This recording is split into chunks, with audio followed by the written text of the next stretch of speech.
c'est pas une thématique, c'est plus une politique ou une stratégie. Alors effectivement, le problème c'est qu'aujourd'hui, les grands groupes, on va dire, s'y sont mis de par des obligations réglementaires.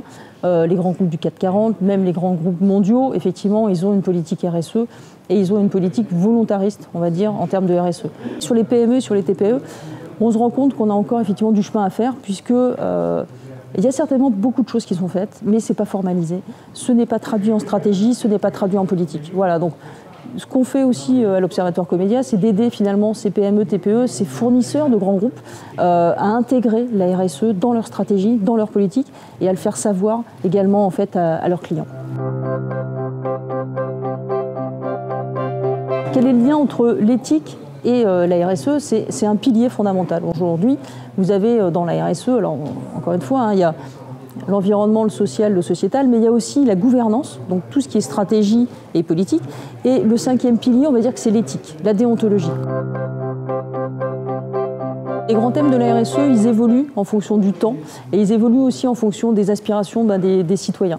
Il y a, on va dire maintenant, 2008-2009, on était plutôt sur des sujets environnementaux pour comment moi, citoyen, je peux aider la planète à éviter le réchauffement climatique, etc. Donc on était vraiment sur ces enjeux-là.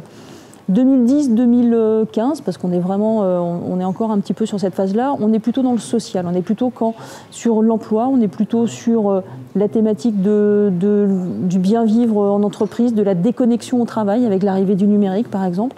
Et donc on est vraiment sur ces sujets-là, très sujet social finalement depuis 2010. Et depuis 1 an, 2 ans, on voit poindre l'éthique, justement, la corruption, encore une fois.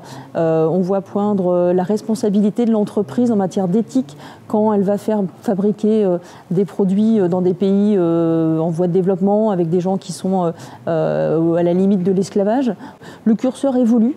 Je ne veux pas dire que l'environnement n'est plus un sujet aujourd'hui, mais on estime que l'environnement a suffisamment été traité et pris en compte aujourd'hui dans les politiques, dans les stratégies des entreprises, pour que le sujet prégnant puisse changer un petit peu de facette.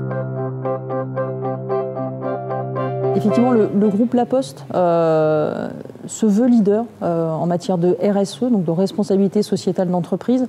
Ça fait depuis les années 2000 effectivement qu'on a dans notre stratégie cette thématique-là, avec des actions qui sont associées, avec une prise de hauteur aussi et une vraie politique pour convaincre en fait aussi bien en interne que les citoyens. On a une vraie force de conviction, on a 260 000 salariés, c'est à peu près un salarié sur 100 qui est un postier. On se doit d'être une entreprise exemplaire.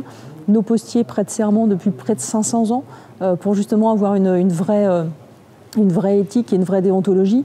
Et donc on se retrouve, grâce à tous ces éléments, être une société qui est l'une des sociétés les préférées des Français, dont les Français ont le plus confiance.